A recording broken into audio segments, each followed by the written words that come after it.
Hari Om, everybody. We have finished the topic of the Panchakosha Viveka that Bhagavan Shankaracharya has done so far. Because this whole book, like I told you, is about Viveka. It is about discrimination. And the highest definition of discrimination is the discrimination between the self and the not self. So he has explained the not self. First, taking the gross and the subtle and the causal bodies, and then the five koshas. The three bodies are the same as the five koshas, but he also went one by one with the sheets. So Annamaya, Pranamaya, Manomaya, Vijnanamaya, and then the Anandamaya kosha. And then he explained what Atman is and how it is different from these koshas. That's the thing that we need to know, that Atman is different. In the initial stages of spiritual seeking, the understanding has to start. First of all, a totally ignorant person thinks that it's the body, mind, and intellect, and that is what Atma is, or whatever. Okay, so the body, mind, intellect is absolutely real, and the world is real. This is the absolute ignorant first stage. A step up from here is there is a body, mind, intellect, which is real. Okay, fine. Also a soul, an Atma, which is also real. That is also fine. At one stage, that is fine. There is a separate, actually, there is even a step up. There is first the jiva. So there is a body, mind, intellect, which is real. Okay, fine, agreed. And then there is a jiva, which is real. Okay, fine. We accept these are stages of evolution. That's what I'm telling you. So first is only body, mind, intellect. That is real, world is real, there's nothing else. Second is body, mind, intellect is real, world is real. Okay, but there is a jiva there. Inside me, there is a jiva. Then the third level we go to is, oh, this jiva is Brahman, and there is body, mind, intellect, and there is Brahman. And that is what I have to now discriminate against. Discriminate, between something which is there, body, mind, intellect is there over here, and then over here is Brahman. So when we give the definition of Viveka as differentiation between self and not self, we think there is a self and there is also a not self. Okay, so now this is how we do it. And then this not self is described, and then Atman is described, and the further step is, which is the highest, there is no not self. It's not there. But that is high, and that is very difficult. Because why? Because I'm experiencing the body. I have my aches, I have my pains, I have my hurts, I have my insults. It is so real to me. The world is so real to me. I can touch it, I can smell it, I can see it, right? So at least we have to be at the stage, okay, there is a body, mind, intellect, but there is Brahman. And we need to practice saying that I am Brahman. It's a practice, okay? And let the body, mind, intellect be there. But the jnani, the highest, the realized master, in the final stages of realization, the body, mind, intellect is falsified. It is falsified. It's not there. It's not there. The world is not there. Whatever is there is Brahman alone. That is the final stage. That's the final stage. Okay, but we are not at that stage. And that's why we go step by step. Okay, you think body, mind, okay, it's okay. Think body, mind, intellect is real. Think the world, okay, that's okay. Because suddenly the student can't jump from, the lowermost KG to PhD level. Suddenly he can't jump. It's not possible. So we go step by step. All right. Now what Bhagavan has done is he has explained the not self, and he has said that Atman is something different from this. So what are we thinking? There is a not self. I am not it, but there is something which is there. Okay. I am not it. That's what Bhagavan has said. You cannot be the Annamaya kosha. You cannot be the Manomaya kosha, the Pranamaya. You cannot be, because they are inert. They are this, they are that. But whatever they are not, but they're there. And that's okay. That's okay. So now he explained Atman, which is unborn, not dying, not modifying, changeless, substratum, etc., etc. And now the disciple is asking a question which he had asked also previously. He had asked, what is bondage and what is liberation?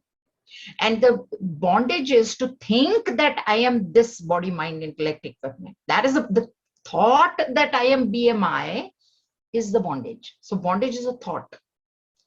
Bond is, am I bound here? Can I not just walk out of this? I'm not bound. I'm not bound at all. Physically, I'm not bound at all. But mentally, I am bound to the thought that the body that is sitting here is me. The body that is sitting here is speaking. The body that is sitting here is moving her arms. It is a her. It is a mother. There is a body that is all this, but I think it is me. And that is what bondage is. So now the question the disciple is asking is about liberation. And he has a doubt. He says that, we'll see what his doubt is. Shishya uvacha brahmena pyanyatha vastu jiva bhava paratmanah tadupadheranaditvat nanadernash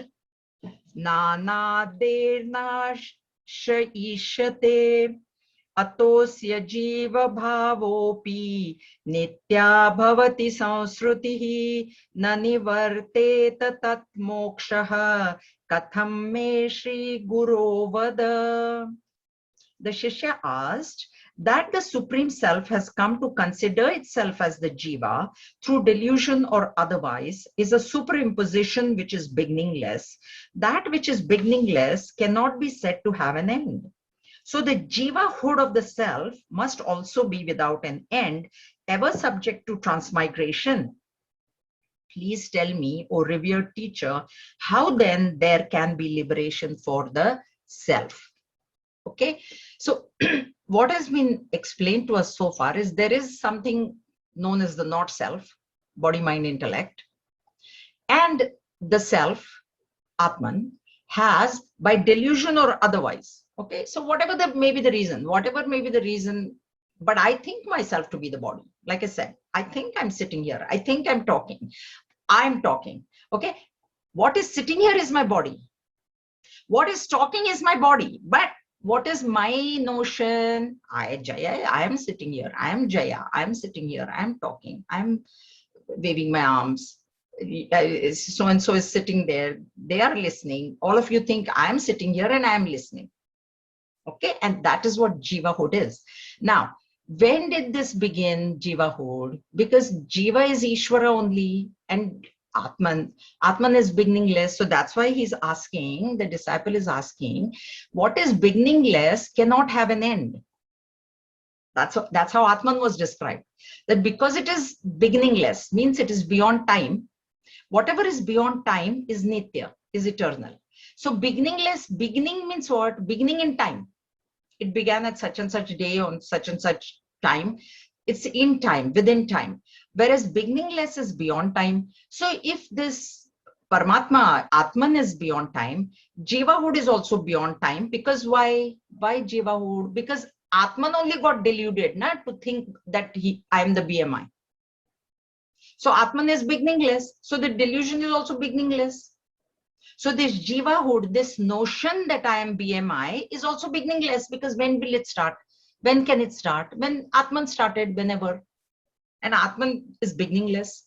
So this delusion also is beginningless. So the Shishya wonders, we are saying whatever is beginningless, means beyond time, is endless also. That's what we said. Atman is beginningless. It's beyond time. So it's endless. It cannot end. Then this Jiva-hood also cannot end. Now, how will I get liberation? How will I get liberation? How do I get liberation from this thing? And the Jiva will go on transmigrating. So the Jiva is going to go on transmigrating, and then it's endless. And because Brahman will never end, Atman doesn't end. So the delusion or whatever other reason may be for it to think that it is the BMI also cannot end now. As long as Brahman is there, this thing will be there. So how do I get liberated? This is what the Shishya is asking, this thing. Katham me Shri Guru Vada, please tell me how na nivartet tat moksha. There is no moksha in sight, because it's beginningless, it is endless. Now the Guru replies, Shri Guru Ruvacha Samyak Prishtam Tvaya Vidvat Savadhanena Tatshrunu Pramanikina Bhavati Bhrantya Mohita Kalpana. The Guru replied, O learned boy, you have put a proper question. Listen then carefully. Things conjured up by imagination, which is itself a product of delusion, can never be accepted as facts. So this thought that we say that Atman thought that his BMI, he, she, it, whatever it may be, that thought, what the Guru is telling Shishya, please think, is that thought real? Is it really happened that Atman became the BMI? Is the sky really blue? I say the blue sky, but is it really blue? See, so things conjured up by imagination. So the Guru is telling the Shishya that this original thought that we said, that's why I told you, we think that there is a BMI and then there is Brahman, and now we are distinguishing, I am Brahman, I am not BMI, but there is a BMI.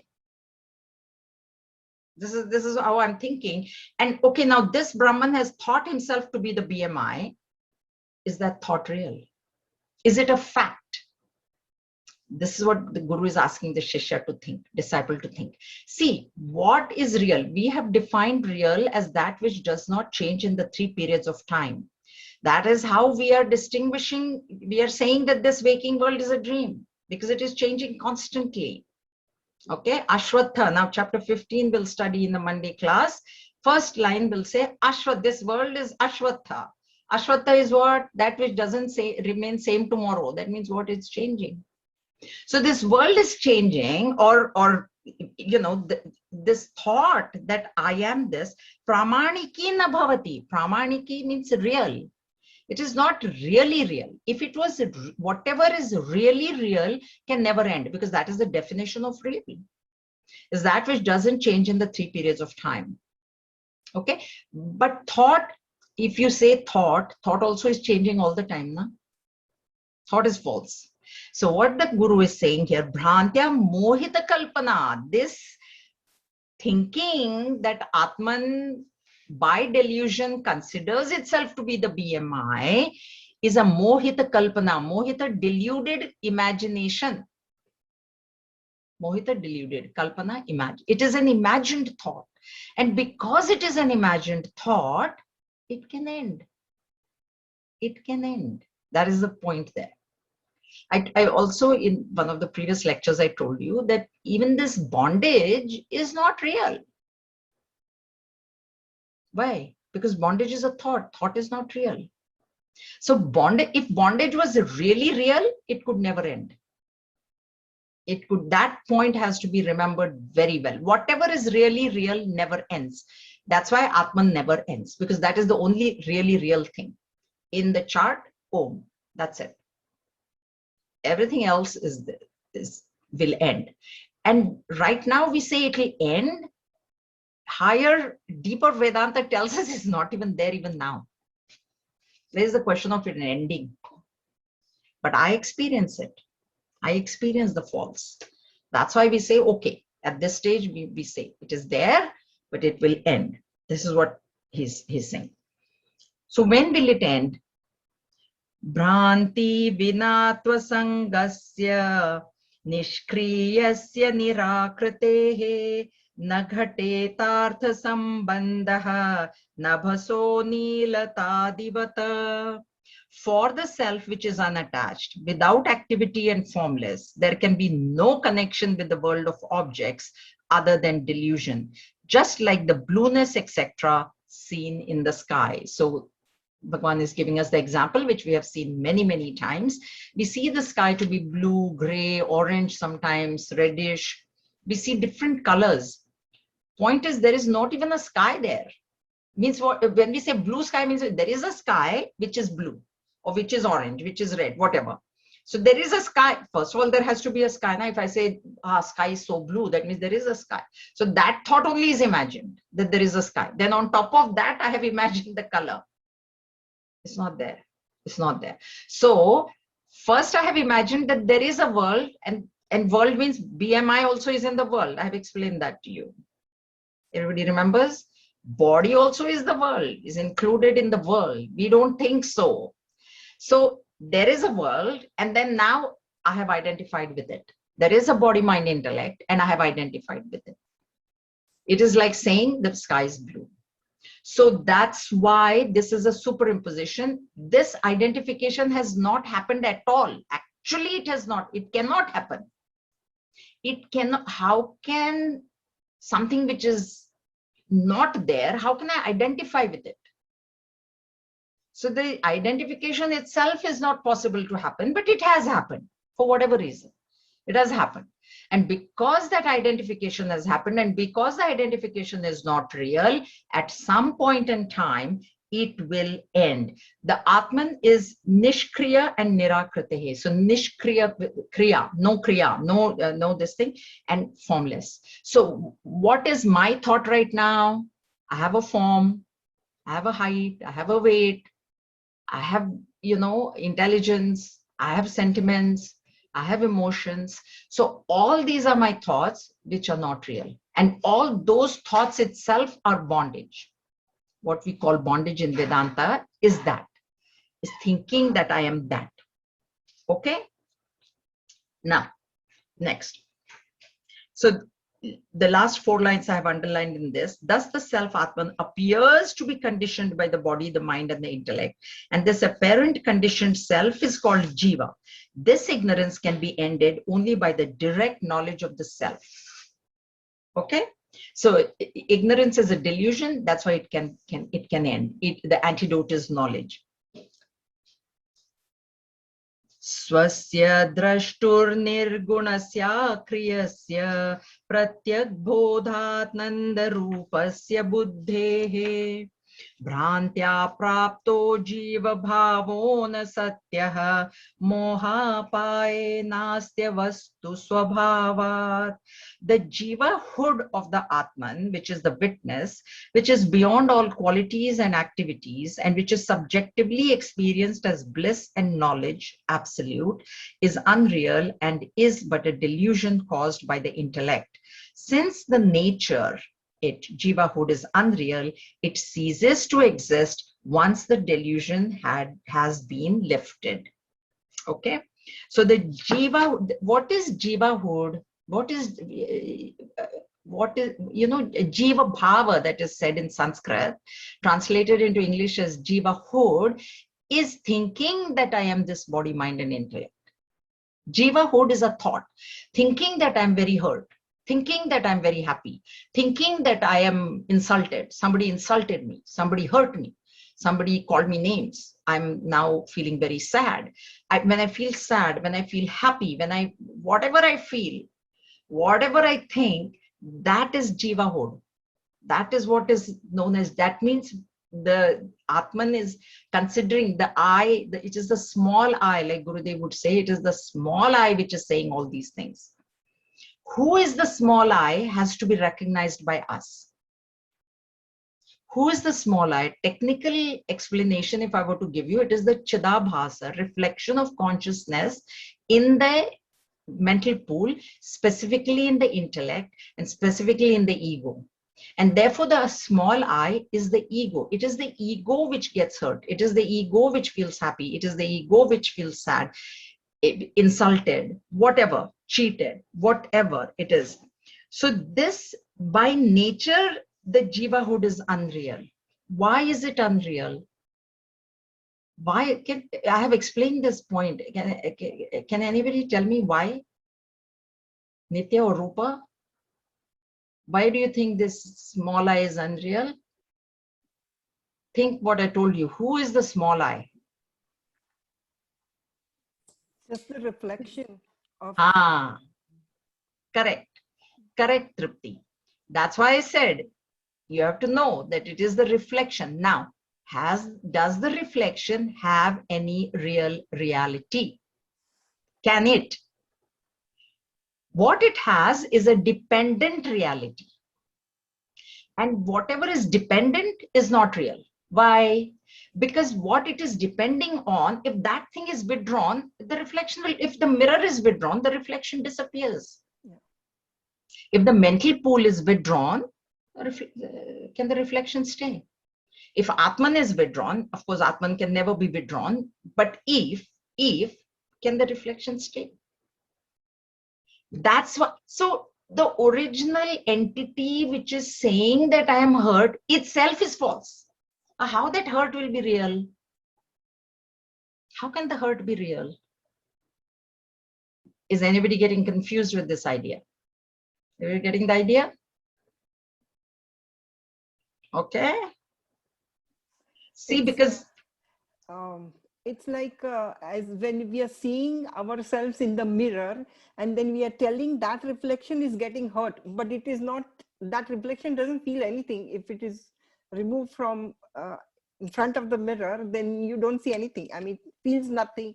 It has no feeling. It has nothing. No action, it is nothing. like I'm being reflected in the mirror. Now the reflection is saying, the reflection only says that I am real and I am Jaya and I am hurt or I am intelligent or I am whatever. Reflection only is not real. It's like we are seeing you in the Zoom mirror right now, but you are speaking in your home and we are thinking you're speaking from the computer. Same thing. So this Atman is subjectively experienced as bliss. I have told you this also. Whatever happiness that we feel, we think it has come from outside, but it actually has not come from outside. It has come from within, because the mind has quietened. When things happen as per my liking, as I like it, if there is nice sunshine, as I like it, my body is very healthy today, then I feel happy because my mind quietens down. And when it doesn't happen as per my liking, the mind is agitated, and then that bliss is not shining forth from within. Okay, because it's knowledge and bliss absolute. Absolute means what? Independent. There is no dependence of anything for the Atman. It is not depending on anything. It's by itself, it's complete. It is full. Paripurna, it is called in Sanskrit. Paripurna means all round full. Nothing lacking. So that's why this, what he's saying is, since it is unreal. Why? Because if real can never be negated and unreal can never stay forever, and it will be negated upon knowledge. And what is that knowledge that I have to get? That this reflected consciousness, which is Chidabhasa, which is the ego, is actually nothing but the Atman. And who understands this is the Chidabhasa himself or herself. Because who is going to understand that? So what the Chidabhasa or what we are supposed to do is devalue the experiencer. You have to, because the more you give value to it, the more reality you're giving it. Oh, I'm so hurt and I'm so this and this happened to me and that happened to me. So the more attention I pay to it, I give it more and more reality. That reality has to be reduced gradually. This is how as seekers, we have to behave.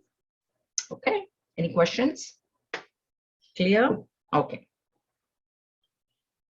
Yavad bhrantistabadevasya satta mithyanano jrumbhitasya pramadat rajvam sarpo bhrantikalinaeva bhrantirnashenaiva sarpo pitadvata. Having been caused by an error of judgment and false understanding, the jivahood can exist only as long as the delusion lasts. The rope is mistaken to be the snake only when there is an illusion. Once the illusion is destroyed, there can be no snake. So too in this case. I told you, rope and snake, please hold it to your chest and don't let it go. Because Bhagavan is not going to let it go. So we can't let it go. So our most popular example of walking into a dimly lit room, dimly lit. Please remember, neither there is complete ignorance, nor is there complete light. It is twilight, it is dimly lit, and there is a rope in the corner. And I think that it is a snake. And then that fear arises. And then when will this go away? When will the fear go away? When somebody walks in and turns the light on and says, so when there is complete knowledge, light representing complete knowledge, darkness representing complete ignorance. You know, completely ignorant if we were, there was no problem. Let me tell you, let me really tell you, if you're really ignorant, there wouldn't have been any problem. We are half-baked. That's our problem. Neither are we completely ignorant, nor do we have the complete knowledge. And now we are in the middle. And how are we in the middle? I know that I exist. Don't I know that? If I ask any one of you, are you existing? You'll say, are you mad? Of course I'm existing. And what are you existing as? Oh, I'm 5'4". I'm a female. I'm a mother of 2. I'm a wife. I'm a this, I'm a that. Whole list I can give you. And that is where the mistake is. So I know that I exist, but what am I existing as? I don't know. That's why if I say I don't exist, then no problem. There's no it's complete ignorance. It's complete tamas. There would not have been any problem at all if you ask me, are you existing? No, I don't exist. You know, I'm not existing. Then there's no problem. But I'm not willing to say that. What do you mean? I'm sitting here. Don't you see me? I exist. Okay. What do you exist as? I exist as a female. I'm so and so. So there is knowledge, and there is not complete ignorance, and there is not complete knowledge, because the complete knowledge should say, I am Brahman, I am Brahmasmi. I am existence itself. I am that Satchit Ananda principle, but I don't say that. So that's why we are in between. That's why there is a problem. That's why even rope and snake, if there was complete darkness, the person wouldn't see the rope only, then no problem. How can fear arise if you don't see the rope? Okay, if there's complete light, then you would see the rope as a rope. Then where would the fear be? That is the problem. Okay, and is it correct? Was the snake really there? The snake was never there. I imagined it to be a snake. And therefore, when the light was turned on, it was not there only. So it's not like there was a snake and then it went away. There never was a snake. It never went away anywhere. It wasn't even there. Where can it go? It wasn't there. If it was there, then it can go somewhere, slither away. But it wasn't there. Clear? Okay. All right. Let's go. अनादित्वमविद्यायाः कार्यस्यापि तथेक्षते उत्पन्नायां तु विद्यायाम् अविद्यकमनाद्यपि प्रबोधे स्वप्नवत् सर्वं सह मूलं विनश्यति अनाद्यपीदं no नित्यं प्रागभाव इव स्फुटम्. So too, avidya and its effects are said to be beginningless, but when there is rise of vidya, then avidya, even though it is beginningless, is destroyed, root and branch, just as dreams are destroyed upon waking up. The phenomenal universe is not eternal. It is evident, like the former non-existence, prak abhav. So avidya and its effects, it's known as maya and maya karya. In Sanskrit, technical word is maya and maya karya. Karya is effect. So there is this ignorance, and then there are its effects. So what are the effects? So if you were to take the snake and rope example, there is the ignorance of the rope, and then the effect is fear. Okay, so there is ignorance that there is a rope and not a snake. So that ignorance is there, and the effect of that is fear.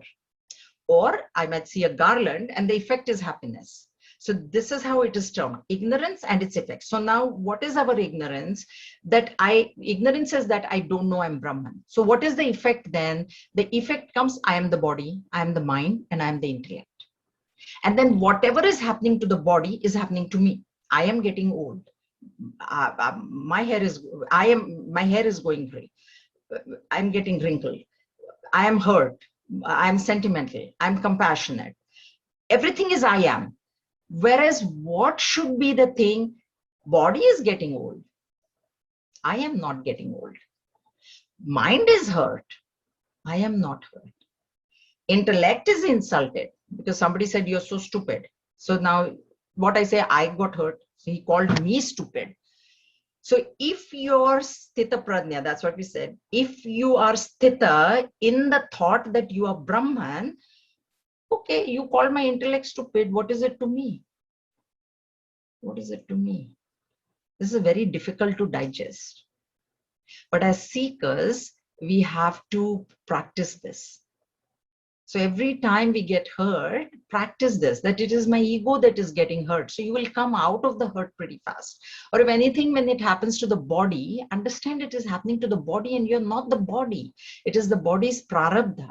So that is what is meant by effects. Okay, ignorance and then the effects. So then the effect is whatever is happening to the body, mind, intellect is happening to me. So its effects are said to be beginningless. Yes, they are beginningless because Maya is beginningless. Why is Maya beginningless? Because Maya is Prakriti, inherent power of the Lord. We'll be seeing this idea again on Monday. And Brahman is beginningless. So Maya power has to be beginningless. But when there is rise of Vidya, when the knowledge arises, what knowledge is this? That who am I really? And I am really that Satchitananda principle, that Brahman, that Atman. When that knowledge arises, for us, we only have heard it. So we only can practice that. Because as you think, so shall you become. So if you keep thinking that you're the body, mind, intellect, you will always remain in this ignorance. You can never come out of it because you're only strengthening it. By paying so much attention to the body, by paying so much attention to the mind, by paying so much attention to the intellect, you are strengthening the ego. What is getting strengthened is the ego, and the ego wants to be strengthened. So when this, not for a realized master, that is why we see all those characteristics in chapter 2, that he has now realized himself to be that. So he's kritakratya, that's what we heard in Panchadashi also, kritakrityam prapaniya praptam. He's so fulfilled. There is nothing else that remains for him to be done or to be achieved because he has achieved it all. So that is what Vidya is. When in Vedantic parlance we say Vidya or knowledge, it is the supreme knowledge. It is not knowledge of something. It is the knowledge of the self. And then this avidya, which we think is which is beginningless and we think is endless, will be cut asunder root and branch. So cause and effect, root and branch.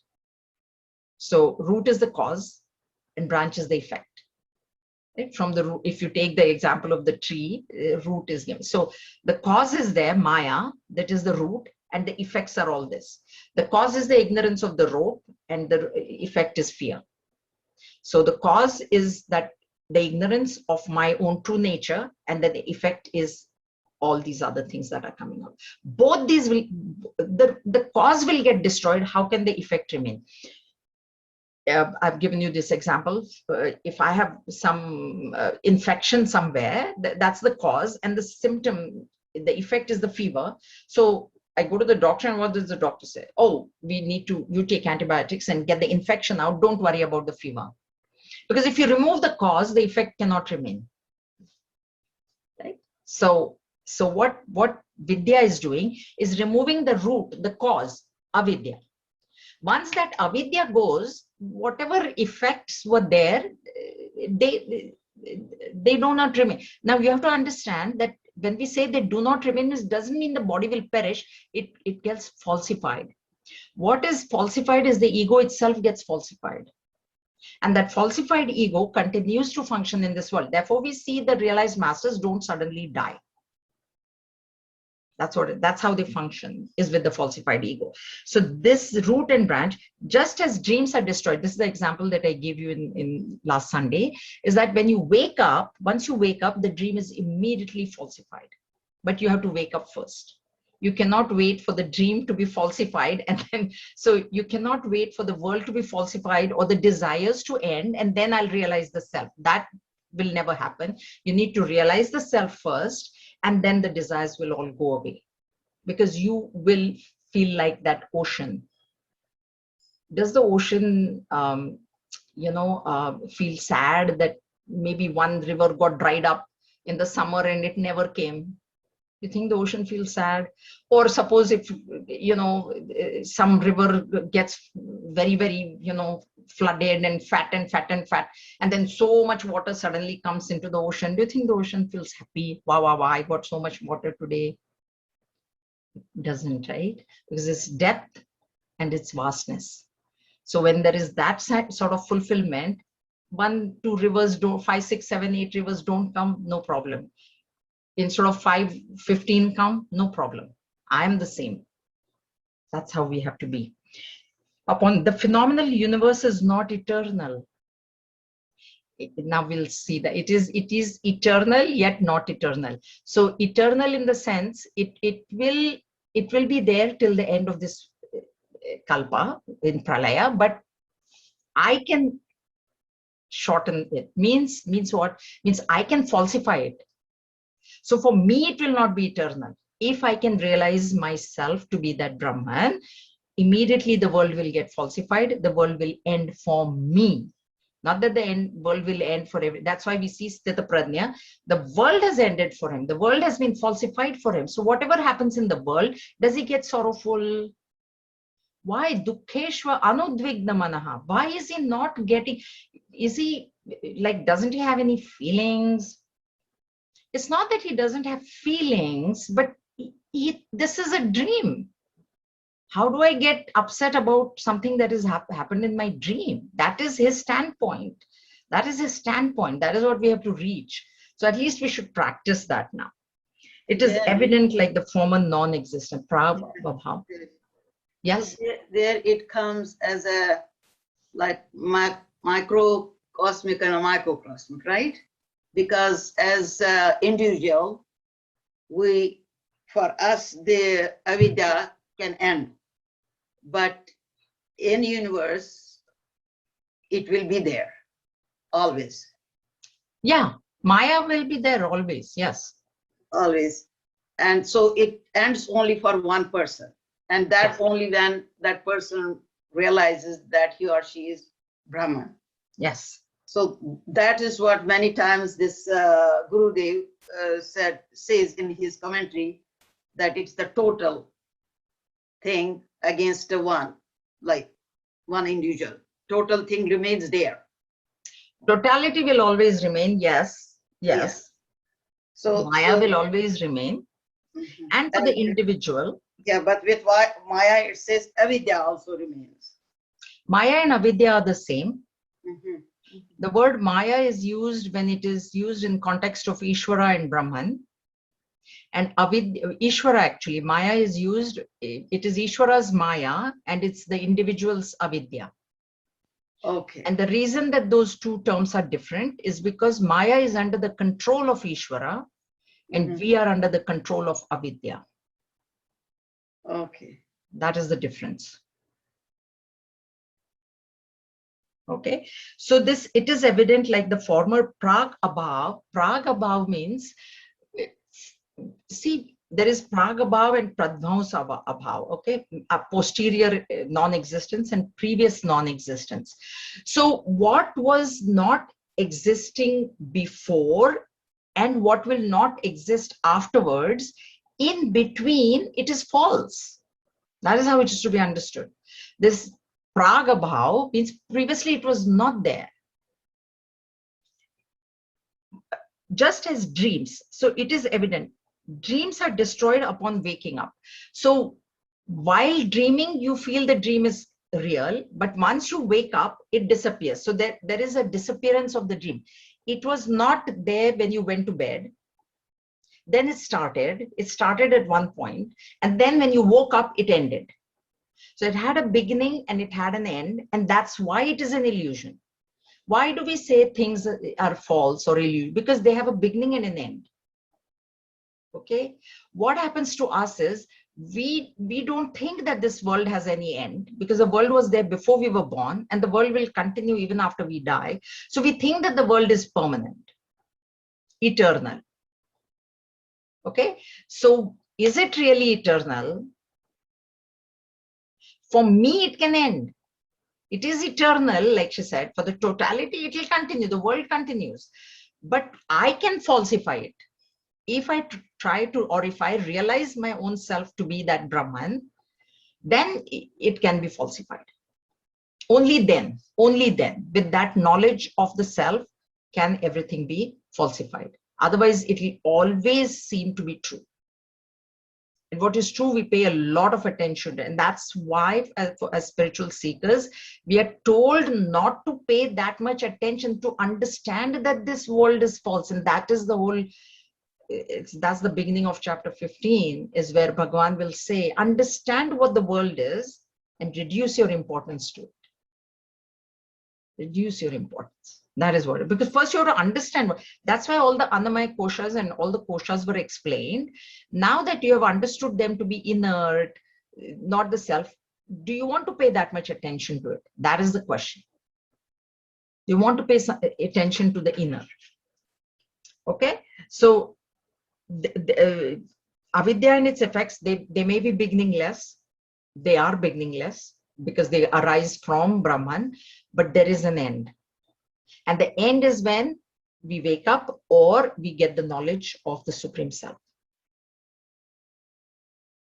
All right, and that is liberation.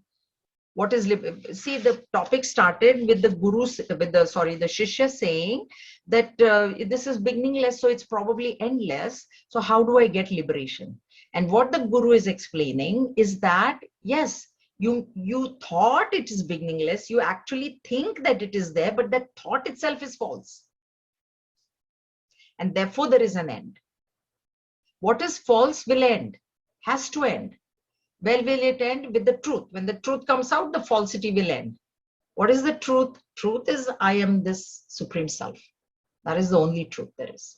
Everything else is not true. Anruta. Okay? Okay. Anaderapi vidvamsaha pragabhavasya vikshitaha yad buddhyayupadi sambandhat parikalpitamatmani jivatvam na tatonyattu swarupena vilakshanaha sambandhasta swatmano buddhya mithyanana purassaraha.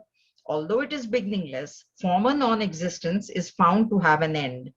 So too, the jivahood, which is imagined to be in Atma, through its apparent conditioning in the superimposed attributes like the intellect, is not real. But the other, the self, is intrinsically different from it, jivahood. The relation between the Atman and the intellect is due to the false knowledge. Okay?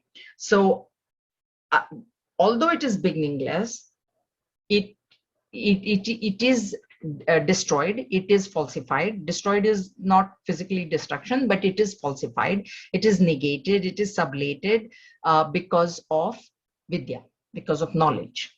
Okay, is found, whatever prag about it did.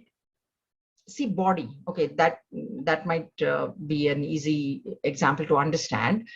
The body before birth was not existing. So that is what pragabhav is. Okay. Now, whatever has pragabhav means it was not existing before, will end. Because why? Because there was pragabhav and it began in time. There is a time and a place and a date of birth, right? Of the body. Of the body, there is a time and a date. So before that day, that body was not in existence. So whatever has pragabhav, whatever has past absence will have an end. This is how it is to be understood. So body is the easiest, and therefore this body is going to die. Sooner or later, the body, everybody's body is going to die. Okay, so is found to have an end. Like the body is found to have an end, this avidya also will have an end. The jivahood, which is imagined, that's why we say it is false. To be in the Atman through its apparent conditioning in the superimposed attributes. So what is being superimposed is the body, mind, and intellect. Technically, if I were to explain this to you, and it might be easier to understand, there is a reflection which is happening in the mental pool of Atman. Okay, now that reflection is what is actually known as jiva or ego, or the small I, like Gurudev would say, small I. Okay, when I say I am speaking, it is that reflection which says that I am speaking. That has to be understood. Okay, so this reflection which is saying, it is taking the reality from the Atman. Why do I say it's very real that I felt hurt? My feelings are very real, I will say, right? So that reality part is coming from Atman, and the feeling part is coming from the Upadhi. So when I say I'm 5'4", okay, the amness is coming from Atman, and the 5'4" is coming from the body. The body is 5'4". That gets superimposed from one side. The ego is in the middle. On one side, there is Atman. Ego is in the middle. And then there is the body, mind, intellect on one side. Imagine it like that. So this ego in between is taking reality from Atman. So see how dependent it is. First of all, it needs the mental pool. Without the mental pool, there cannot be a reflection. Now the reality is borrowed from Atman, and the form is borrowed from the body. And now suddenly I am 5'4", I am female, I am a mother, and I am so many other things. This is what is actually happening. This is the phenomena. Okay, now this is imagined. This is imagined. The ego is imagining all this. The small I is imagining all this. This is a superimposition. This is adhyasa. I've told you before also, the Vedantic principle cannot stand without the principle of adhyasa, superimposition. That there is a superimposition that is happening in the world, which I consider to be very, very real. But it's a superimposition. It is adhyasa. It is not real. See, attributes like the intellect is not real. So that I am 5'4" is actually not really real. Or I am sentimental, I am compassionate, and I am intelligent. All these three things are not real. Because who I really am is without form and without attributes. So I, the capital I, like Gurudev would say, has no form, has no attributes, has no sentiments, has no intelligence, has no nothing. It's formless. But this small I, taking on all these things upon itself, considers it to be very real, and then it goes on. And that is what jivahood is. Jiva bhava. Jiva bhava is jivahood. So, but the self is intrinsically different from it. The big I is formless. The small I has got a form. The big I is without mind intellect. There is no antakarana. The small I has antakarana. That's why the small I gets hurt, happy, sad, jealous. All these things belong to the mind.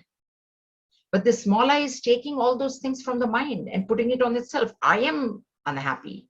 I am happy. I am sad. I am this. I am that. From the relation between Atman and the intellect is due to false knowledge. What is the false knowledge? What is the imagined knowledge that I am real? This ego is thinking I am real, and the reality is a borrowed reality. It is exactly like my reflection in the mirror saying, I am speaking. The reflection is not speaking, I am speaking. In just that example, actually, even I am not speaking. I, capital I, is not speaking. The small I, making use of the vocal cords, making use of the body, making use of the intellect, making use of the knowledge in the intellect. With all these instruments, the small I is speaking. With the instruments, without the instrument, the small I cannot even speak. If my vocal cords were not functioning, the small I cannot speak. If I don't have the knowledge in my intellect, the small I cannot speak. So there's so much dependency. So much dependency, and that's why that dependency is what makes it false.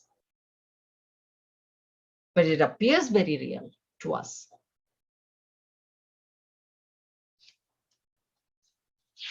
Okay, that's why the question is, can I get liberated? What finally will come out is you will not get liberated. You know why? Because you're already liberated. That is the final thing. But I don't know that I'm liberated. I have imagined the bondage on myself. That imagination has to go away. That's all. That's all there is to bondage and liberation. Okay, so we'll do one more. Vinivrittir bhavetasya samyak jnanena nanyatha brahmatmaikatva vijnanam samyak jnanam shrutermatam. The superimpositions will cease to function at the dawn of right knowledge and in no other way, na anyatha. According to the scriptures, realization of the identity of the soul and Brahman is right knowledge. So how will this go away? What is the antidote for this bondage, which actually is not there? Is samyak. Samyak is very well. Samyaka. It is, the word is samyaka. It becomes ga because of the sandhi. So samyak jnanena na anyatha. There's no other way. This means knowledge is the only way to liberation. So action cannot give you liberation. Once again, Bhagavan brings it up here. The point is, only knowledge can give means what? Na anyatha means what? Because other than knowledge, there is action. There are two things. There is action and there is knowledge. So action cannot give you liberation. This is what Bhagavan is saying here. That, and it has to be correct knowledge. Knowledge means not just any knowledge, it has to be correct knowledge. So what is the correct knowledge as per Shruti? Shruti says, means the Vedas say that the correct knowledge is only one. Aham Brahmasmi. That is only the correct knowledge. Every other knowledge in this world is false knowledge. Because it can change. Haven't we seen? See, we studied history, geography, we studied in my childhood, USSR was so big. Now it's all fragmented into countries. See things, no, this is what I'm telling you. Isn't it? So that knowledge that I have can change. And that's why it is false. I don't think that, you know, we studied, I think in my childhood, they said atom was not, you cannot divide it. Now there is no, they said, no, now it can be divided. Protons, and now who knows, any more will come, right? See, this is why it is, okay? Not like it's not there or it should not be studied, but what is the really real knowledge is only this Brahman, because Brahman is the Om is only the real thing. Everything else is a superimposition. It is adhyasa. That is what needs to be realized and remembered. Okay, so we do function in the world. We have been put into this world. We do function into this world, but we need to make sure how much attention is to be paid to how many things and what things, because otherwise life is going to be miserable. So Brahmatma Aikya Tattva Vidyanam Samyak Jnanam Shruter Matam. The mati, the opinion of Shruti, this is what matam, opinion of Shruti is that this Brahma, Jiva Brahma Aikya is the only correct Samyak Jnana.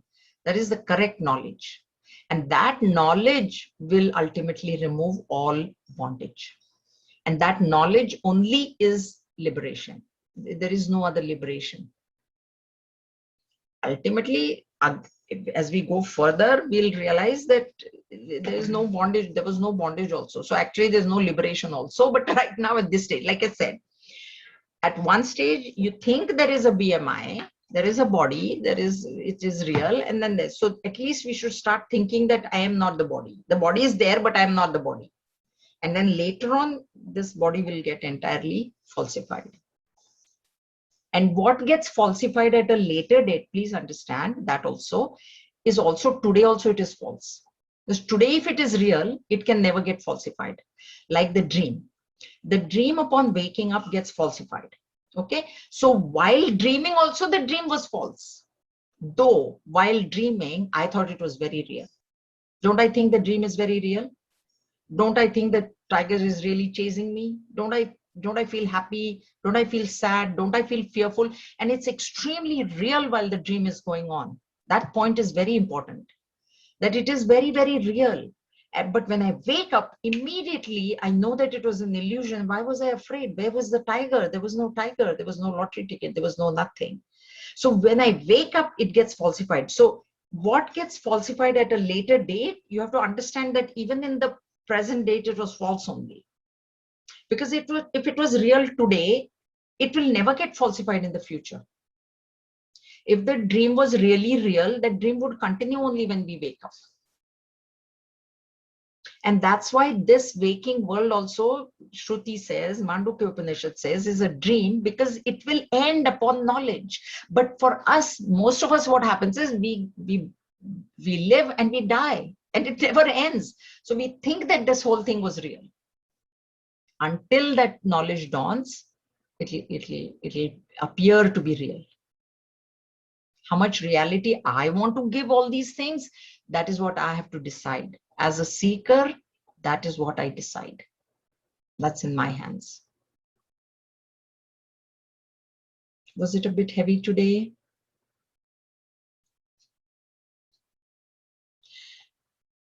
Any questions, you can ask me, send me an email, or we can discuss. Next Friday, by the way, there's no class because it's a long weekend. October 11th is a Thanksgiving long weekend. So October 8th, there will not be a class. So we will meet on the 15th of October. Okay, that's number one. Any questions? Anybody wants to ask any questions? So we won't have a class even on Monday?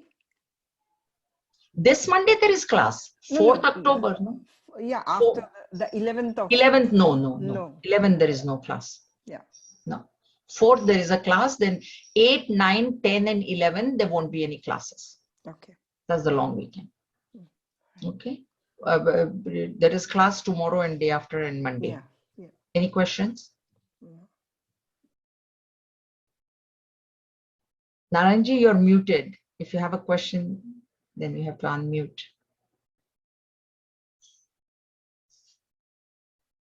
I can't hear you. You're muted. Yeah. The word that you said about Jivatma, Aikyam, and so that itself confused me a lot more than I had so many along the way. But that's okay. It's okay. Keep listening.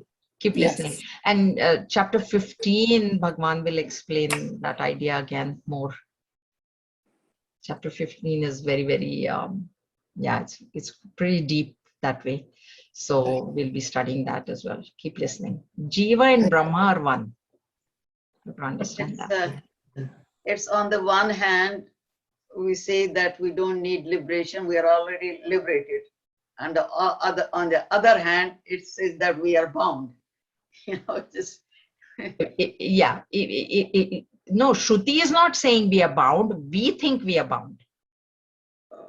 Shruti is not saying. Shruti is saying you are ever free. You are Nitya, Shuddha, Buddha, Mukta, Atma. But we think. As long as I keep on considering myself to be the body, mind, and intellect, remember, we are bound. I'm bound. Because I'm bound. Now I'm 5'4" only. That's it. I'm only female. I'm not male. I'm separating myself constantly. That's why that Nirabhiman comes in 13. What is Abhiman? Abhiman is identification. So when I identify with the female body, that means males I have discarded. I am not male. I'm 5'4". That means I am not 6 foot. I am intelligent, so I'm not dull, or I'm sentimental. I'm separating myself constantly from everybody. And unless you identify with that Atman, you can never have that oneness with the world.